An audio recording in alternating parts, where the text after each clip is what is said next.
We're going to skip that next paragraph in the script if you're following on the script, because that's going to be part of the close.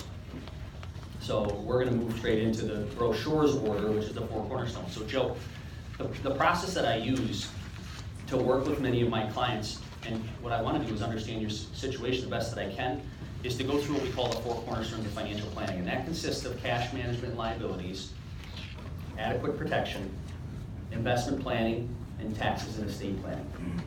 The first cornerstone, Joe, cash management and liabilities. Here, the most important part of a financial plan is making sure that you have what we call a cash reserve, all right? Your cash reserve is generally your demand dollars that you have set aside for emergencies and opportunities that might arise on any day-to-day basis. So whether it's a busted hot water heater or a cruise package that you guys decide you find is a great deal and you can't pass it up, you've got those dollars set aside, and it's not going to destroy the integrity of any long-term financial planning that you're doing, right? Joe, generally a cash reserve is going to be kept in a checking account, money market fund, savings account, different types of liquid investments so that you can get to those dollars readily when you need them on the spot.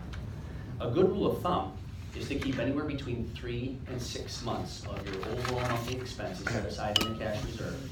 So somebody who's a little bit more focused on achieving their goals might have a lesser amount, 3 months. Somebody who's much more conservative or maybe even approaching retirement might have somewhere more 6 months.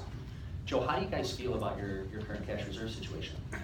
Well, I think we're actually pretty good. We have a decent amount of money in a cash reserve. I mean, I have about $10,000 in a checking account, but I also have a money market account which has another $50,000 sitting in it. Okay, and based upon that relative number, Joe, in regards to your monthly expenses, do you fall closer to the 3-month or to the 6-month level?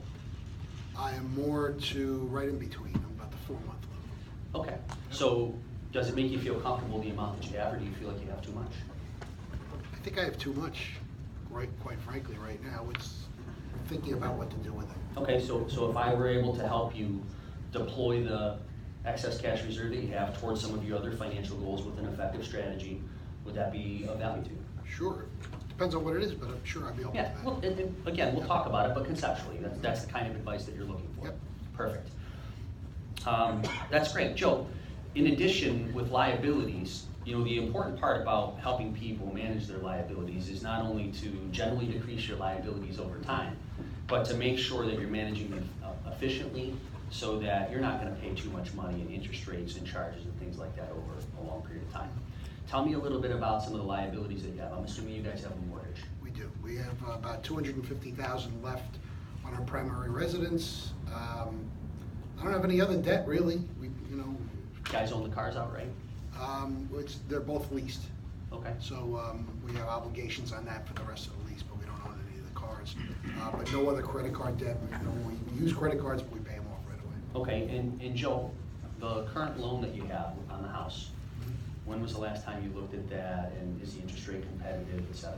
Right now, we're at about, actually, it's about 5.2%. We got about 9 years left on the mortgage.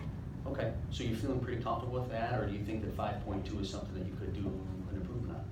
Probably. I've seen you can get them for 3.5 now, but I don't know if it's worth sort of refinancing at that level. Do you have a mortgage professional that you're working with? No.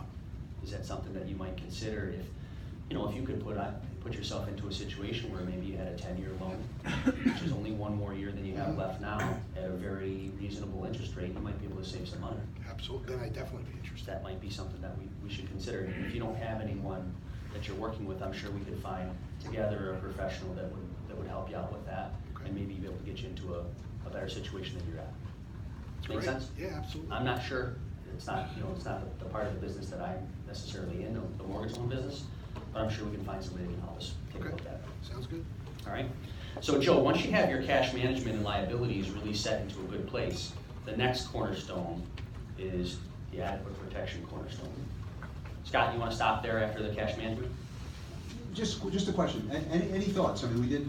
First of all, you see the top of the brochure, left hand on the top, cornerstones of financial planning.